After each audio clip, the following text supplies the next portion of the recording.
नमस्कार, न्यूज 21 देख रहे हैं आप और मैं हूं आपके साथ अखिल। खबर दिन भर बुलेटिन में आपका स्वागत है। सबसे पहले बात करेंगे डीडवाना की। डीडवाना थाना पुलिस के द्वारा थाना क्षेत्र में जितने भी बाहरी लोग रह रहे हैं उन सभी का चरित्र सत्यापन किया जा रहा है।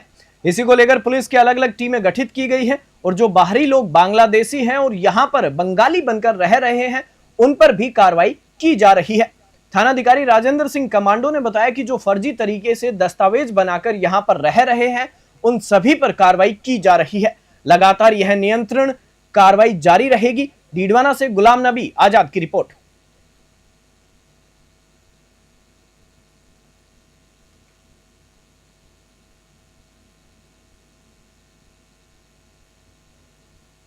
जयपुर ग्रामीण से सांसद राव राजेंद्र सिंह शुक्रवार को सांबर दौरे पर रहे। राव राजेंद्र सिंह डॉक्टर भीमराव अंबेडकर जयंती के अवसर पर एससी समाज के प्रबुद्ध जनों से संवाद स्थापित किया। इस अवसर पर सांसद राव राजेंद्र सिंह ने कहा कि आज समुदाय के प्रबुद्ध जनों से संवाद करने का मुख्य उद्देश्य उनके पास मौजूद तजुर्बे और जानकारियां लेना है जिससे हम अपने जीवन में सुधार कर सकते हैं। सभी व्यक्ति हमारे लिए विशेष महत्व रखते हैं। सांसद द्वारा एससी समुदाय के 3 व्यक्तियों के घरों में जाकर उनसे संवाद किया और उनकी समस्याओं और उनके अनुभवों को सुना। सांबर से विनय शर्मा की रिपोर्ट। इसका मूल उद्देश्य इसके पीछे ये है कि इन लोगों को ज़िंदगी के वो तजुर्बे हैं, इनके पास में वो जानकारी है कि जिससे हमको हमारा भविष्य के लिए कहाँ सुधार की जरूरत है, कहाँ हमको रचनात्मक कार्य और करने हैं, और इनको इस बात का विश्वास दिलाया जाए कि चाहे आप जीवन के उत्तरार्ध में आ गए हो लेकिन आप हमारे लिए उतने ही महत्वपूर्ण हैं। आपकी जानकारी, आपका स्वयं का जो हमको आपका विवेक है, आपके विवेक के माध्यम से जो हमको जानकारी मिलती है उनको अपने सिरोधार करके अपने जीवन के भविष्य के जीवन को और सभ्यता के भविष्य के जीवन को किस प्रकार से हम सुदृढ़ कर सकें, कहाँ सुधार करें। पाली जिले में स्थित गांव कंटालिया में मां आशापुरा, मां संतोषी और मां सरस्वती के नव निर्मित मंदिरों की प्राण प्रतिष्ठा समारोह का आयोजन किया गया। इस अवसर पर गांव की महिलाओं और बालिकाओं द्वारा भव्य कलश यात्रा निकाली गई जो 4 भुजा मंदिर से प्रारंभ होकर पूरे गांव से होते हुए माताजी के मंदिर तक पहुंची। कलश यात्रा के पश्चात विधिवत पूजा अर्चना और हवन का आयोजन किया गया। पाली से ललित तिवारी की रिपोर्ट।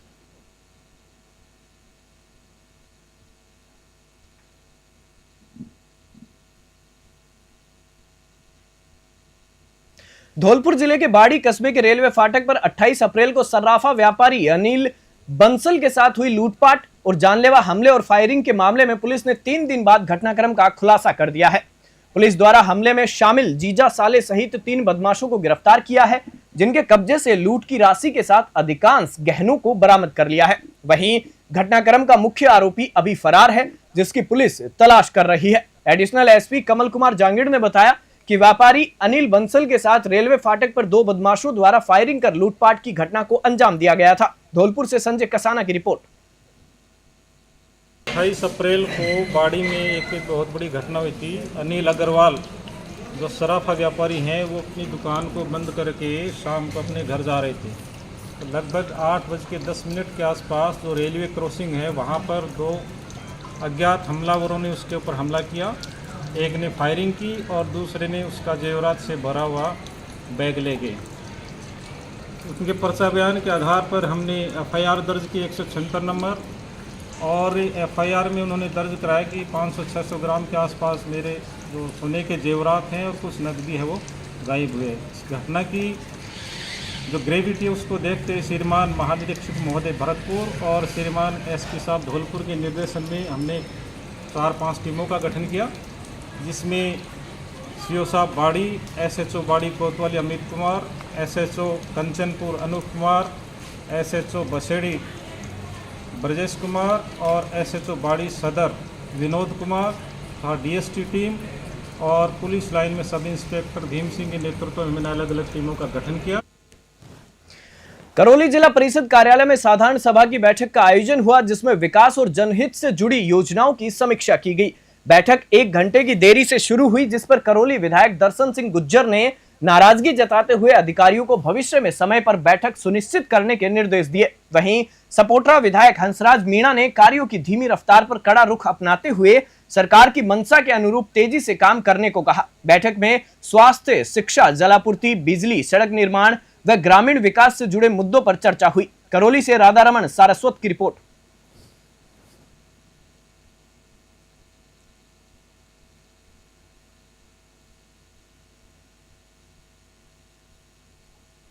राष्ट्रीय परीक्षा एजेंसी नई दिल्ली के निर्देशों के तहत नीट परीक्षा 2025 रविवार 4 मई को टोंक जिला मुख्यालय पर स्थित 8 परीक्षा केंद्रों पर दोपहर 2 से सायं 5 बजे तक आयोजित होगी। नीट परीक्षा में टोंक जिले में कुल 3024 परीक्षार्थी शामिल होंगे। एडीएम रामरतन सोकरिया ने संपूर्ण परीक्षा प्रक्रिया की गोपनीयता, शुचिता एवं सुरक्षा को लेकर कलेक्ट्रेट सभागार में बैठक ली। उन्होंने कहा कि इस परीक्षा के लिए केंद्रीय विद्यालय टोंक के प्राचार्य करण सिंह चौधरी को सिटी कोऑर्डिनेटर बनाया गया है। परीक्षा केंद्रों पर प्रश्न पत्रों की गोपनीयता के मद्देनजर केंद्र अधीक्षक के अलावा अन्य किसी व्यक्ति, अधिकारी, अभ्यर्थी को मोबाइल लेकर प्रवेश करने की अनुमति नहीं होगी। सभी परीक्षा केंद्रों पर 8 ड्यूटी मजिस्ट्रेट नियुक्त किए गए हैं, जो 3 मई को आवंटित परीक्षा केंद्रों की जांच कर रिपोर्ट प्रस्तुत करेंगे। साथ ही 4 मई को परीक्षा केंद्रों पर उपस्थित रहकर परीक्षा का सफल संचालन करवाना सुनिश्चित करेंगे। टोंक से ब्रिजेश परिडवाल की रिपोर्ट।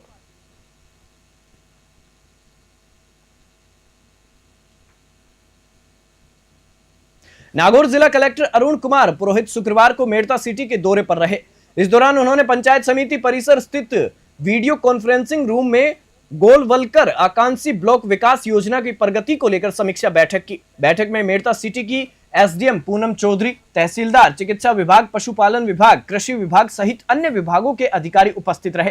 कलेक्टर ने सभी विभागीय अधिकारियों से योजना की वर्तमान स्थिति की जानकारी ली और जमीनी स्तर पर योजनाओं के प्रभावी क्रियान्वयन को सुनिश्चित करने के निर्देश दिए। मेड़ता सिटी से सुशील दिवाकर की रिपोर्ट।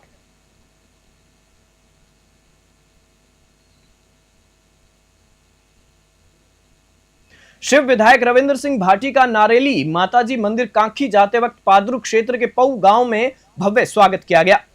विधायक रविंद्र सिंह भाटी का स्वागत करीबी मित्र कमल सिंह चौहान के निवास स्थान पर किया गया।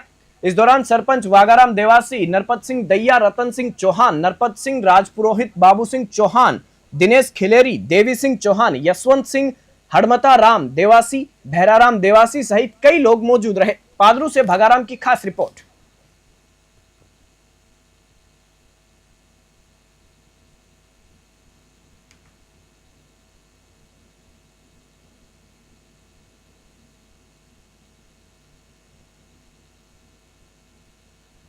डीडवाना जिले के पुलिस थाना मौलासर में पुलिस ने मई जाब्ता द्वारा श्री कृष्ण होटल नुआ में चल रही अवैध गतिविधियों के विरुद्ध कार्रवाई करते हुए होटल से अवैध शराब जब्त की है।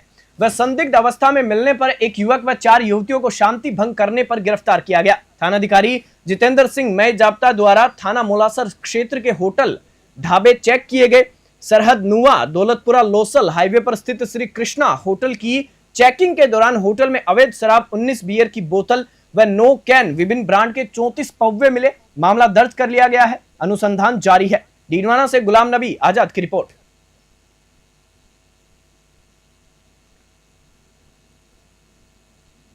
धौलपुर जिले के सेंपऊ कस्बे के बसेड़ी रोड पर स्थित एक कब्रिस्तान की जमीन पर अवैध अतिक्रमण से स्थानीय लोग परेशान हैं। ग्रामीणों ने इस संबंध में जिला कलेक्टर को पत्र लिखकर अपनी शिकायत दर्ज कराई है। ग्रामीणों का कहना है कि कुछ स्वार्थी तत्व इस अवैध कब्जे से अच्छी खासी कमाई कर रहे हैं और पूरे इलाके में अशांति और परेशानी का माहौल बना रहे हैं। ग्राम पंचायत के लोगों ने प्रशासन से अपील की है कि अवैध अतिक्रमण को हटवाएं ताकि आम लोगों का रास्ता साफ हो सके। ग्रामीण इस अतिक्रमण के खिलाफ सख्त कार्रवाई की मांग कर रहे हैं। धौलपुर से संजय कसाना की रिपोर्ट।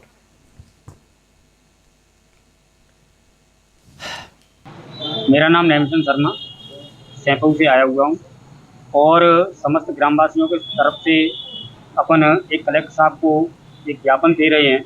उस ज्ञापन में हमारी सबसे बड़ी समस्या जो है वो कब्रिस्तान की भूमि को लेकर के है। जो 2 बीघा ज़मीन है, लेकिन उन्होंने 2 बीघा से भी ज़्यादा अतिक्रमण कर रखा है। उस पर पहले से ऑलरेडी बाउंड्री कर रखी थी, लेकिन उस बाउंड्री को तोड़ करके और उन्होंने जहाँ पर उनके मुर्दे जो दफन होते हैं वो मुर्दा दफन की जगह पर वो अपना व्यवसाय चला रहे हैं, अपनी दुकानें खोल रहे हैं। तिल मिल की और भी परचूने की हैं, जो भी दुकानें चल रही हैं वो अपने व्यवसाय कर रहे हैं। इसके अलावा वो उस ज़मीन को वक्फ बोर्ड की ज़मीन बता करके उनसे किराया वसूल कर रहे हैं। लेकिन उस किराए के पैसों का क्या होता है क्या नहीं होता है, ये आज तक हिसाब किताब शायद मेरी समझ में हम लोगों को तो क्या उनके लोगों को भी मालूम नहीं है। केंद्रीय विधि एवं न्याय मंत्री अर्जुन राम मेघवाल ने कहा कि भारत को साल 2047 तक विकसित देशों की श्रेणी में खड़ा करने में खेलों की भूमिका भी महत्वपूर्ण है। मेघवाल शुक्रवार को डॉक्टर करणी सिंह स्टेडियम में नवनिर्मित मल्टीपर्पज इंडोर हॉल के लोकार्पण कार्यक्रम को संबोधित कर रहे थे। इस दौरान खाद्य एवं नागरिक आपूर्ति मंत्री सुमित गोदारा ने कहा कि शहरी क्षेत्र के स्कूल और कॉलेज विद्यार्थियों को यह इंडोर स्टेडियम दिखाया जाए, जिससे उनमें खेलों के प्रति रुचि पैदा हो।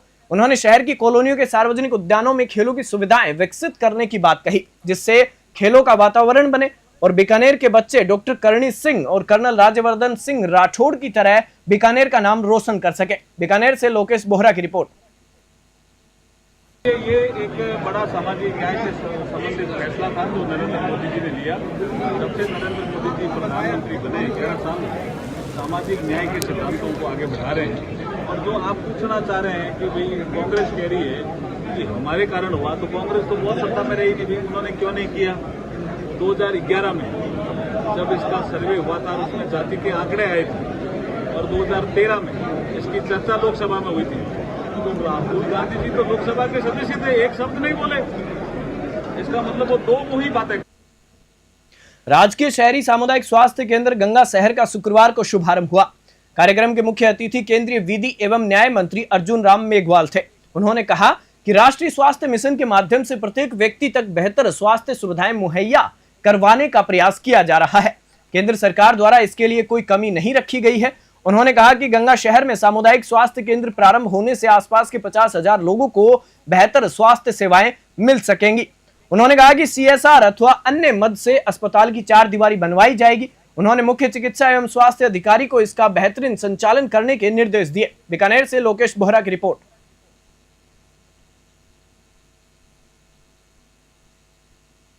मेरता रोड के आंगनबाड़ी केंद्र नंबर 1 में मिशन मिट्टी परिंडा वितरण कार्यक्रम आयोजित हुआ। मिशन मिट्टी परिंडा वितरण कार्यक्रम के मुख्य अतिथि बाल विकास परियोजना अधिकारी नीतू शर्मा का सांगवा परिवार ने माला एवं साफा पहनाकर मान सम्मान किया। CDPO नीतू शर्मा ने कहा कि प्रचंड गर्मी में परिंदों के लिए शीतल जल प्रबंधन करना चाहिए। परिंदों को हीट वेव से बचाने के लिए मिट्टी परिंडे सबसे उपयुक्त है। पर्यावरण संरक्षण में पशु पक्षियों का विशेष योगदान रहता है, ये एक दूसरे के पूरक होते हैं। पर्यावरण प्रेमी रामचंद्र पिचकिया ने बताया कि मिशन मिट्टी परिंडा वितरण कार्यक्रम में मेड़ता ब्लॉक के 264 केंद्रों को 5-5 मिट्टी परिंडे निःशुल्क वितरण किए गए। मूक जीव संरक्षण निमित्त प्रतिदिन परिंडों में पानी भरने का संकल्प दिलाया। मेड़ता से सुशील दिवाकर की रिपोर्ट।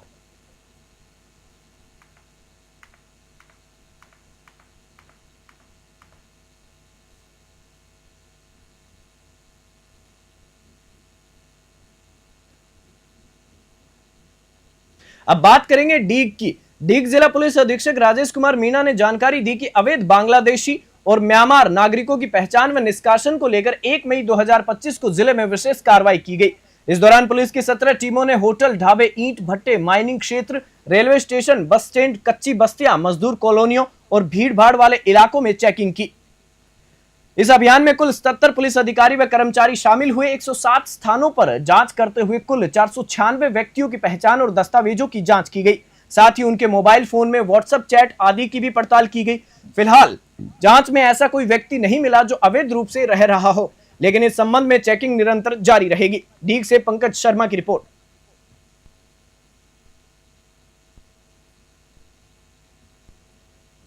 जम्मू कश्मीर के पहलगाम में हुए आतंकी हमले के विरोध में आज खेड़ली कस्बे में छोटे छोटे बच्चों, युवा, बुजुर्गों ने आक्रोश रैली और श्रद्धांजलि रैली निकाली। इस रैली का आयोजन हिंदू तेली साहू समाज के अध्यक्ष गोविंद साहू के नेतृत्व में गंगाराम सैनी सहित काफी लोग इनके साथ रहे। पाकिस्तान मुर्दाबाद, हिंदुस्तान जिंदाबाद के नारे लगाते हुए पहलगाम आतंकी हमले का बदला लेने के लिए प्रधानमंत्री नरेंद्र मोदी से मांग की गई और आतंकी हमले में मृत शहीदों को श्रद्धांजलि अर्पित की गई। इस रैली की व्यवस्था के लिए खेड़ली पुलिस थाने के sub inspector Jagjivan Ram, ASI Brijendra Singh आदि जवान साथ रहे। खेड़ली से अखिलेश शर्मा की रिपोर्ट।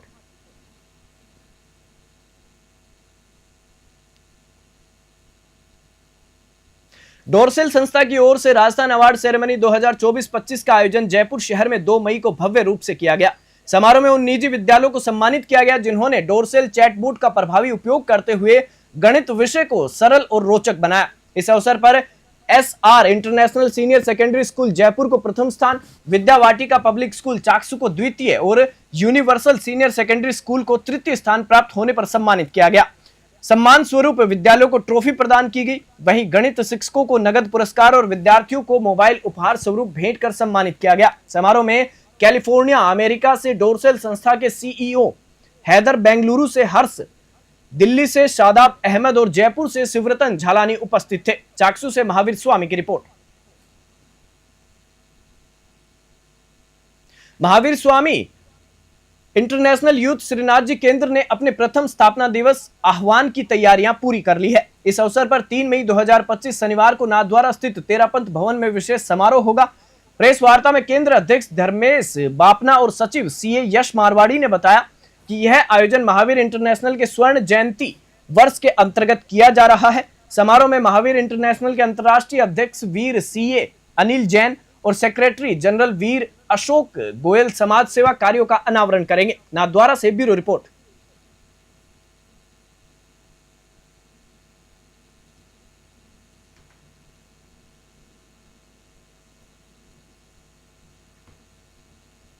बहतुकला देवी धौलागढ़ थाना पुलिस ने अलवर जिला पुलिस अधीक्षक संजीव नैन के निर्देश पर गठित टीम ने नाबालिग को बहला फुसलाकर दुष्कर्म के आरोपी को गिरफ्तार किया है।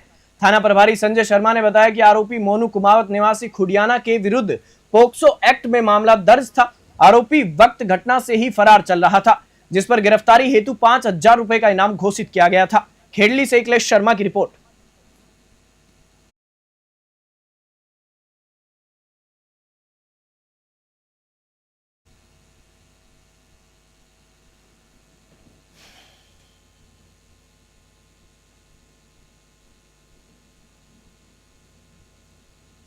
बुलेटिन में फिलहाल इतना ही। आप देखते रहिए News 21।